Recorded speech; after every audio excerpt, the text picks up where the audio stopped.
Sola Scriptura a créé des divisions internes dans toutes les églises protestantes car chacun veut interpréter les Écritures comme il veut. Alors, si tu es honnête avec toi-même, tu sais très bien que tu es en train de répéter bêtement ce que tu as entendu ailleurs, hein. Tu n'as pas réellement réfléchi à la question. En réalité, l'histoire est beaucoup plus complexe que ça. Il y a des risques du côté de Sola Ecclesia comme du côté de Sola Scriptura. Et Sola Scriptura, c'est une riche tradition que tu retrouves même dans la patristique et chez les réformateurs qui ont très souvent utilisé les écrits des pères de l'Église, des théologiens médiévaux, etc. pour prouver que ce n'est pas sorti de nulle part. Le problème, c'est pas sola scriptura, c'est solo scriptura. Solo scriptura, c'est non, on n'a que la Bible, point final.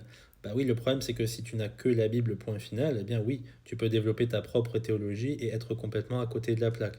Par contre, sola scriptura, c'est il y a des autorités qu'on accepte, il y a des confessions de foi, il y a des credos, il y a de riches traditions conformes aux Saintes Écritures, mais comme je viens de le dire, l'ultime autorité infaillible, eh bien c'est quoi? C'est la parole de Dieu pour la foi et la pratique. Il y a énormément de protestants sincères qui se réfèrent à de riches confessions de foi, de riches théologies systématiques, qui sont très souvent inspirées non seulement de la patristique, mais de la parole de Dieu, et ils ne sont pas à mettre dans le même panier que les évangéliques que vous critiquez et que je critique également. Et enfin, il y a aussi un gros problème du côté de Sola Ecclesia, puisque si ton église apostasie, avec tous ces développements progressifs qu'on ne retrouve pas dans les Saintes Écritures ou soutenus par les Saintes Écritures, eh bien, tu es obligé malheureusement de défendre aveuglément ton église. Et là, c'est un gros problème, d'accord? C'est très sectaire comme comportement, c'est ce qu'on retrouve avec les témoins de Jéhovah.